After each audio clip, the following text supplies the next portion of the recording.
आज हम लोगों ने जाना था बहरीन, बाय रोड जाना था। और आप कहीं भी जा रहे हो, किचन के कामों से ख़ास करके आपको फ़ुर्सत नहीं मिलती। सबको पहले खाना बना के दो, खाना खाएंगे तो ही बाहर कदम निकालेंगे। तो यहाँ पे मैंने बिरयानी बना ली, बिरयानी खाई और हम लोग यहाँ से जाने की तैयारी कर रहे थे। और जाने से पहले सबसे पहले मेरा पहला काम ये होता है कि पहले यहाँ बकाला आना है और कुछ पीने के लिए लेना है, क्योंकि बाहर इतनी ज़्यादा गर्मी थी कि बिल्कुल भी बर्दाश्त नहीं हो रही थी। और यहाँ पे जी, अगर आपने खुबर जाना है ना, तो आप 5 से 6 बजे की टाइमिंग में नहीं निकलेंगे बाहर, क्योंकि इतनी ट्रैफिक होती है, इतनी कि आपको 1 घंटा आप ट्रैफिक पे ही फंसे रहेंगे और फिर जाके आप खुबर पहुँचेंगे। उसके बाद हम यहाँ खुबर पहुँच चुके थे और मगरिब की अज़ान का भी टाइम हो गया था। मैंने सोचा पहले नमाज़ पढ़ लेते हैं, उसके बाद हम बहरीन के लिए जाएंगे। और ये रही आपकी बाजी शीशे में फ्लॉन्ट करती हुई। उसके बाद हम लोग कहीं जाएं और कुछ खाएं नहीं, और मैं तो बिल्कुल भी एक कदम आगे नहीं बढ़ा सकती कुछ भी खाए पिए बगैर। तो मैंने हस्बैंड को बोला कि हम पहले लूलू चलते हैं, वहाँ जाके कुछ खाने के लिए लेते हैं। तो यहाँ पे मैंने अपने लिए कैरेमल और लोटस का डोनट लिया था। उसके बाद खाना बाद में हम लोग खाएंगे, पहले यहाँ हम लोग मेडिसिन लेने आ गए, क्योंकि ट्रैफिक इतनी थी और गर्मी इतनी थी कि मेरे सर में दर्द होने लग गया था।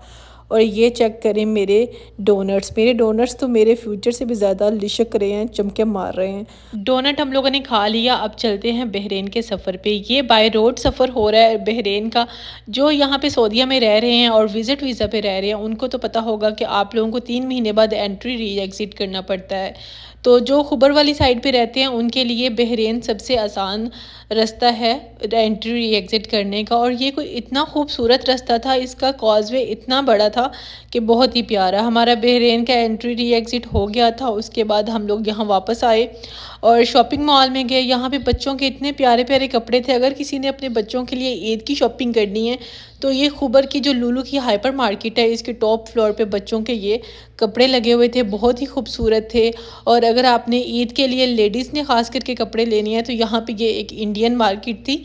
यहाँ पे लड़कियों के सिले सिलाई कपड़े भी पड़े हुए थे और बहुत ही अच्छे थे, अनस्टिच भी पड़े हुए थे।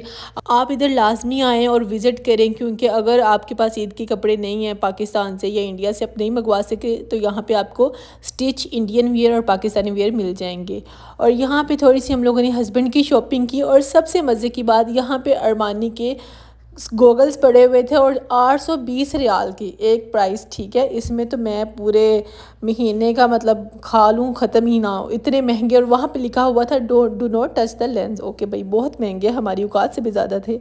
और यहाँ पे हस्बैंड ने मैकबुक ख़रीदनी थी तो वो यहाँ विज़िट कर रहे थे, चेक कर रहे थे कि कौन सी लेनी चाहिए कौन सी नहीं। और उसके बाद आगे हम लोग Maaza, my most favourite broast, Maaza खाया और बहुत मज़ा आया। उसके बाद हम लोग घर वापस चले गए। आपको वीडियो अच्छी लगी, लाइक शेयर सब्सक्राइब। अल्लाह हाफ़िज़।